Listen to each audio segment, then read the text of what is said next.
Hey guys, hope that you're doing great. Here we go. We're working on Among the Imposters. We're on chapter 12. Luke made himself wait an entire week before he went back to the woods. But in that time, no matter how closely he paid attention to everything, the mysteries only seemed to multiply.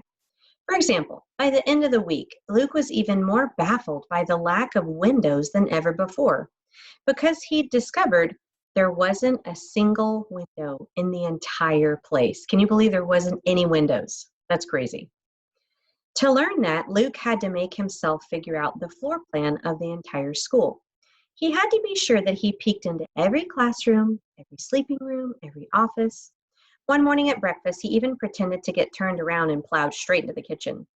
Two cooks screamed, and Luke was given a stern lecture and a record 10 demerits. But he found out what he wanted to know. Even the kitchen lacked windows. Why? Why would anyone build a windowless school? Luke wondered if there had been something unusual about his family's house that it had had windows, and he just accepted it as the norm. But no, all the houses and schools and other buildings Luke had seen in books had had windows. And when the government built Jen's neighborhood, all the houses there had windows.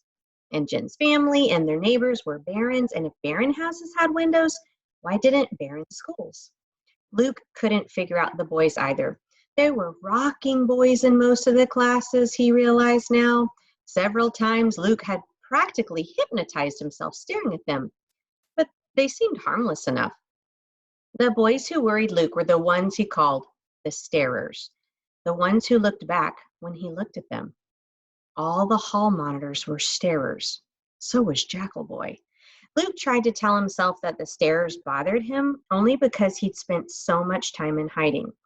Of course, he didn't like being stared at. They were probably just acting normal, and he was in danger of giving away his real identity by getting disturbed by it.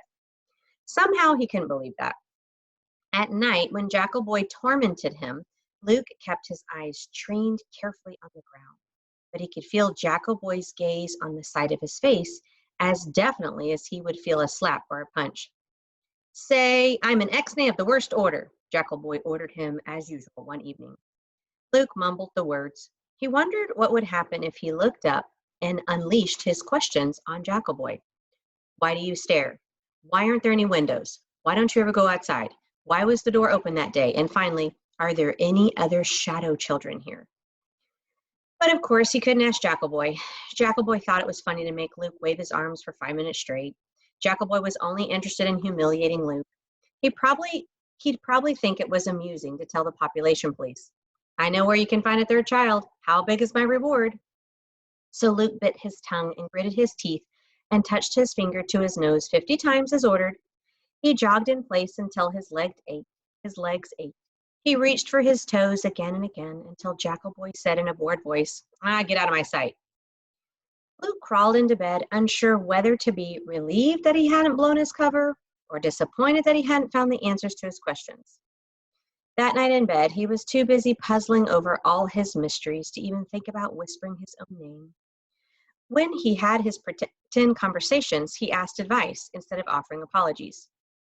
"What do you think, Jen? What's wrong with this place? Is there something wrong? You went out into the world on fake passes all the time. Do people everywhere act like boys at Hendrix? And Mom and Dad, what's your opinion? Is it okay if I go out in the woods again?" But it was ridiculous to feel like he had to get permission from parents he'd never see again, or to ask advice from a friend who was dead. It was just too bad that that was all he had. Luke swallowed a lump in his throat. He couldn't solve the school's mysteries, but he was going back to the woods, no matter what. Chapter 13. Luke worked out a plan for leaving the school every day after lunch and coming back right before dinner. It was sort of a compromise. He thought he ought to go to some classes, no matter how little sense they made to him. And this way he wouldn't miss any meals. He was already hungry all the time. He already had trouble keeping his fancy barren pants hitched up on his scrawny frame. The first day he left, he slipped out while the hall monitor was looking the other way. He knew now that none of the other boys would even notice him. So easy, Luke thought to himself as he jogged across the lawn to the woods. Why don't all the boys escape out here? He decided it wasn't worth troubling himself with unanswerable questions. The sun was shining, and he could tell that even the leaves that had been curled up and tiny a week earlier were full grown and spread out now. High overhead, the arc of the tree limbs and some parts of the woods blocked out the sky completely. It's like a cave, Luke thought, but it reminded him of hiding and cowering indoors. He moved out into a clearing where grass struggled to grow through last fall's dead leaves. It looked like there were raspberry plants too, mostly buried in tangled brush. Raspberries, Luke whispered, his mouth watering. Mother grew raspberries back home, and every June she kept the whole family stuffed with raspberry pies and cakes and breads.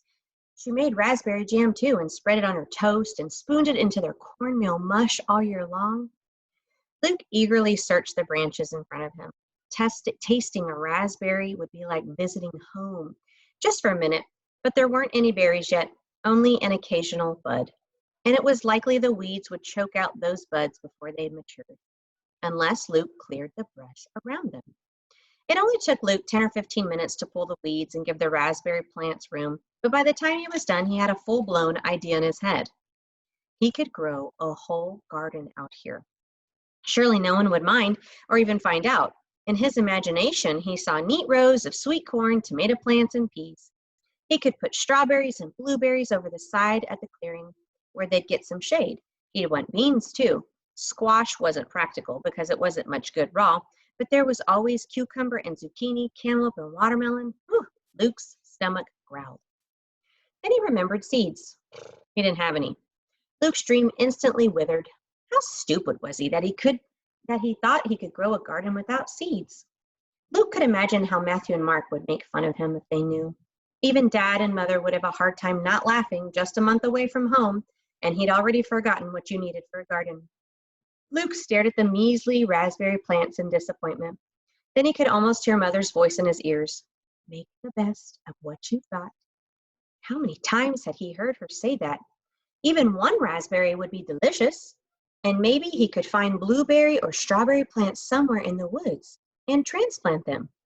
And maybe he could get seeds from some of the food at school. The bean sprouts they were always feeding him, for example. Could he plant those? He didn't know what kind of beans they would grow into, but even if they were soybeans, Jen had told him once that the government thought those were edible. Roasted, maybe. He could build a fire. And maybe later in the summer they would serve tomatoes or cantaloupe or watermelon, and he could smuggle the seeds in his room somehow.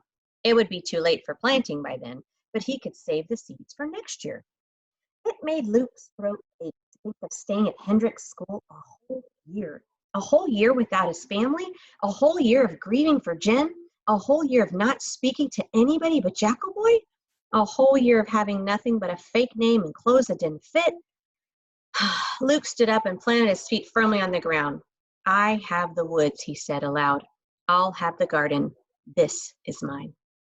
Okay, let me know what you're thinking. I can't wait to hear it.